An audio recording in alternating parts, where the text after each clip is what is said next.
All right, time now for Journalists Interactive, and I'd like to just share with you a bit of the tweets that we've gotten. One of them is, do you know Councillor Lutrod? Are you familiar with some of his views on marriage and relationships? It's something we've posted, and it's something Aisha is going to be talking about. And we're going to be reading your tweets. Of course, and your comments we had from the streets of Accra. So time to get chatting with me. We are on facebook.com/joynewsontv, twitter.com/joynewsontv, and on WhatsApp. The number is 050-0560-800,000.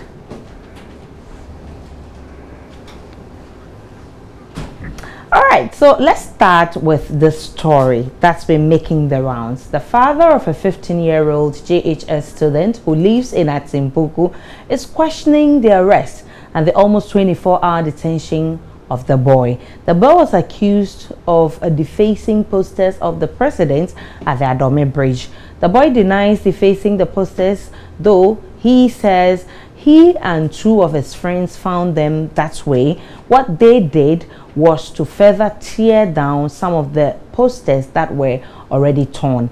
Well, this boy was detained by customs officers at the Adome Bridge, and the boy alleges they beat him.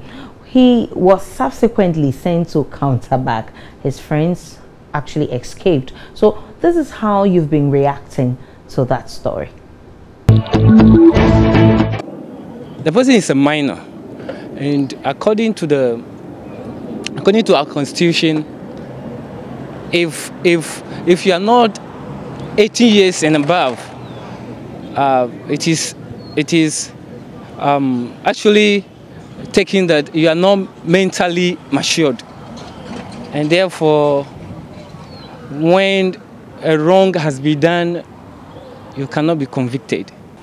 First of all, I mean, doing that with somebody's image without his knowledge is wrong in the first place. But then being 15-year-old and being put in prison is wrong in the context that he has to first pass through the law court. And even if he happens to be guilty, he has to be in the juvenile and not in the prison. For that side, I mean, it's totally wrong. The juvenile, and also he needs counseling. Counseling is the best method that can at least teach him the ways in a society. Maybe he doesn't know, he thinks maybe people are just walking about defacing images on the wall, so he also has the zeal to also do it. No, I don't think he should be in prison. He's a juvenile, so a juvenile should be sent to the juvenile delinquency center so that they can be punished about it. But defacing Mahama and just being thrown into prison, I don't think it's the right thing, because it's just a poster that the guy went to deface Mahama. It's not anything that he has said or he has done to Mahama himself so that he'll be prosecuted. First, as I heard the news, I was kind of shocked, because if my explanation of our rules should go well, the guy is a minor, so in that instance, that should only even hold him out of prison. And I understand he was maltreated as well. That also brings another question of our power play into our system. So our security guys, are they abusing power? Are they overreacting over issues that they shouldn't be? But all in all, I think we should actually have our law enforcement agencies. I'm not necessarily the police or the BNI, but then we should have the legal structures taking this up and then actually going down and then holding whoever responsible, because it's clearly an infringement on the boys' rights. So a lot of people have also been talking on Facebook, Israel. Yeah. So let's hit Facebook straight away. It's a pretty engaging story. It's at 60 shares and 383 reactions. Leonard says, let's talk about the political party's poster being torn by a minor, irrespective of whose picture is on it. And he says, what does our law say about such crimes committed by a minor? Are we supposed to be beaten by the police when we commit a crime? Do our laws allow children who come into contact with the law to be detained in the same cells with adults? Does this action not prompt us as a nation to begin teaching simple laws in our basic schools? Well, you ask some interesting questions there. Chris C.K. Doche says he needs to be punished seriously so that it will be a lesson to others. Mark Lloyd says the question is, was the president's poster pasted at the right place? Instead of them to use billboards, they recruit street boys who end up pasting these posters on people's walls.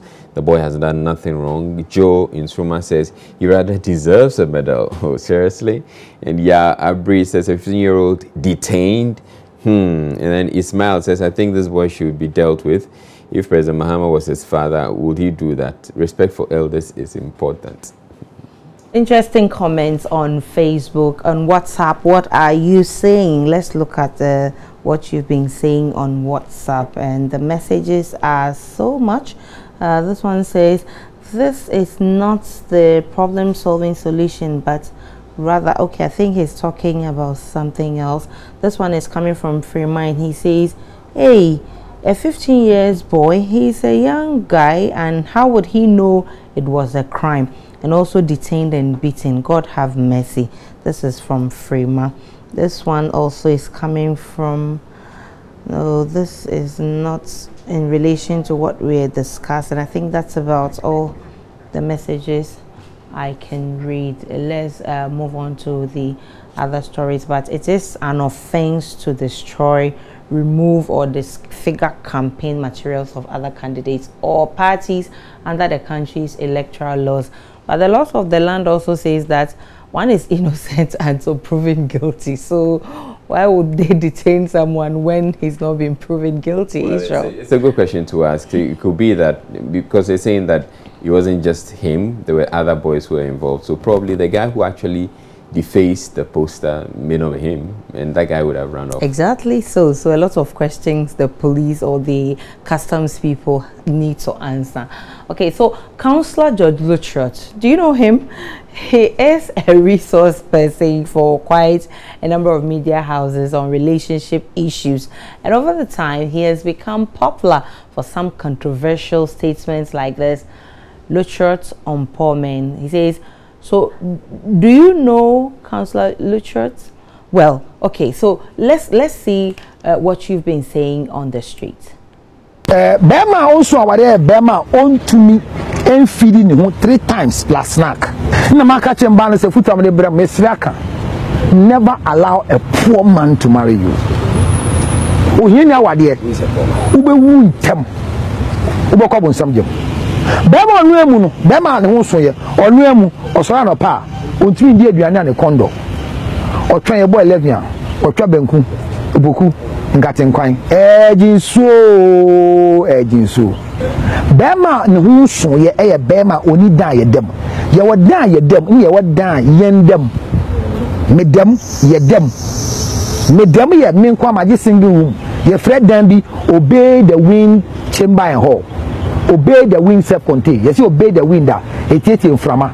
Waji dime back on Cassia and water cutting, full cutting, and dear chim, why need piano sa and or the pegason fifino and in frama boy who piano. Sad dying, you found what to my police. Obey attachments or castle waro, babu and in tia, report my police and can't be on waro, no do funny IFDP. Kokate police say, obi di funny, din grobone. Near channel. Bema so ware. Ah, ne mame. Ene ne papa. Esuo so mbe kai no. Se ko ware no. Ne mame ne papa mo om ya benfo. Oba so nam.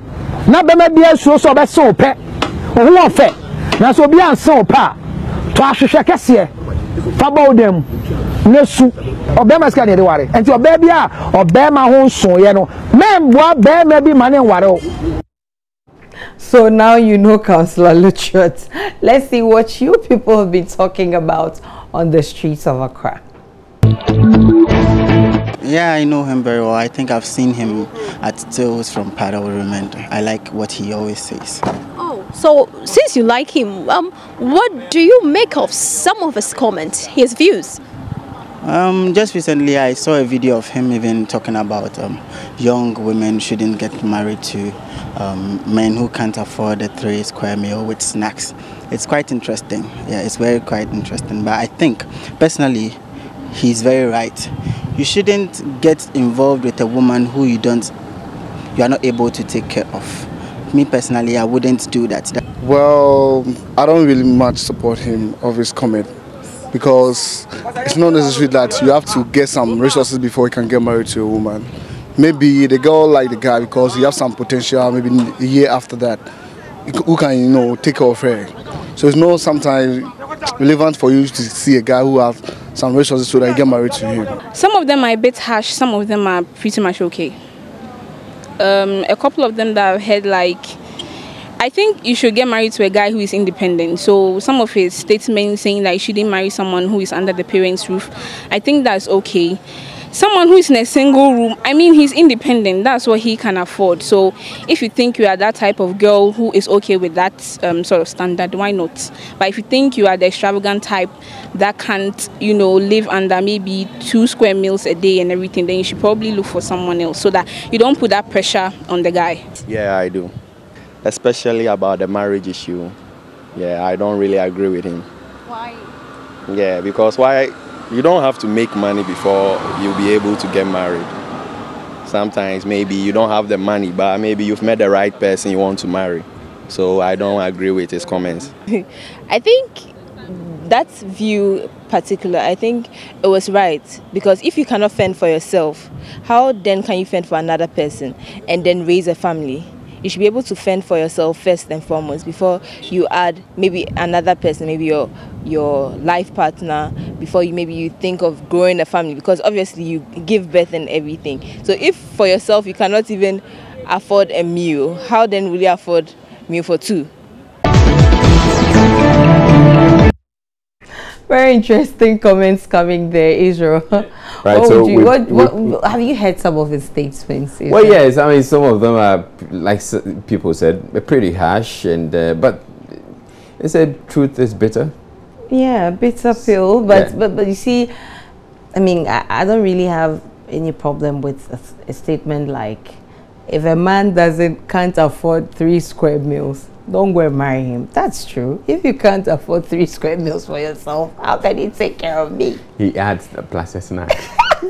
That makes it a lot more difficult. Okay, so we put it on Facebook. It's getting 86 shares. Akbalu says he has never made sense to ask the poor. Rich people are his clients.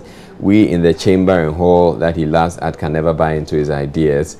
I'm not sure that's what he says. It is true. The council makes bold and daring statements sometimes. However, his thoughts on marriage and relationships are actually based on tradition and culture. Dating is not a relationship, I agree. When you listen carefully to him, you see the sense and traditional roots in his comments. Isaiah says, it takes a deep thinker or an intelligent person to understand Councillor Luttrell. He's hated by many because of the straight from the shoulder nature and presentation of marriage and relationships. Joseph Che says, his views were totally unfounded. How can he advise ladies not to marry men living in single rooms partitioned with curtains? What happened to love? What happened to creating wealth together as couple by contributing ideas? He got it all wrong. John Divine says, because a young man is saying the truth about marriage relationships to be done in the right way and related issues, people should let the man be. Man of God, hammer more. Dame says Ghanaians talk too much on a more serious note. Which lady is ready to marry a man who can't afford a 3 square meal plus an unbudgeted snack?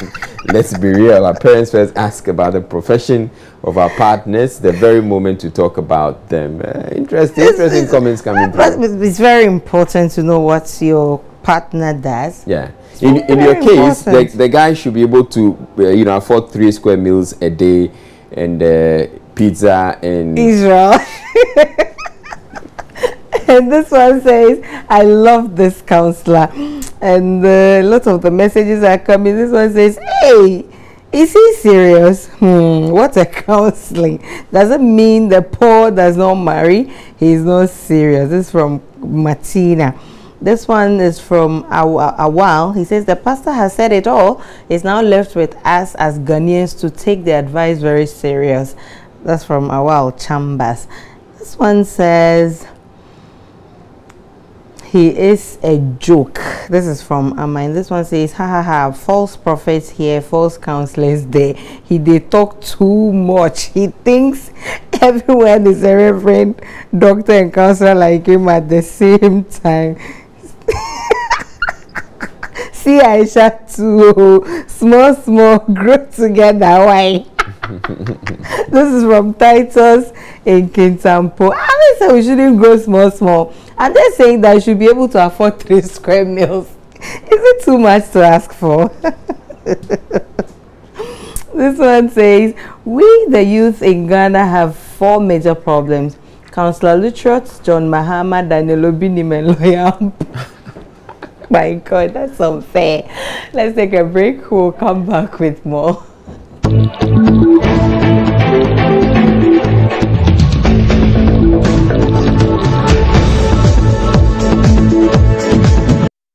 Welcome back. You're still on the most authoritative interactive segment. Now, don't you just hate spell check on your phone? It automatically corrects words when you don't want it to.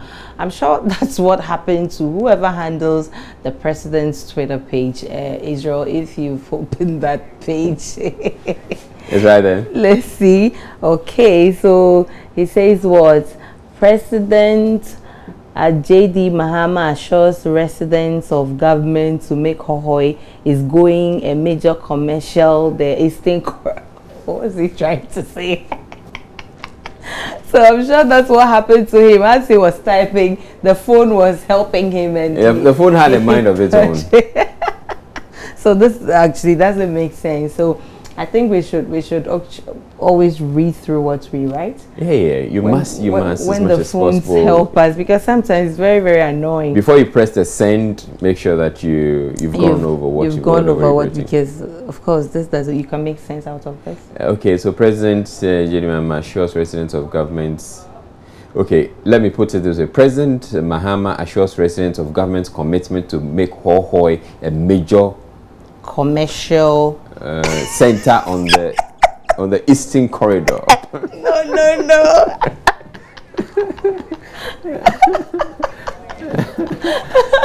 It's interesting. So that's why I draw the curtains on Joy News Interactive. My name is Aisha Ibrahim. Good evening.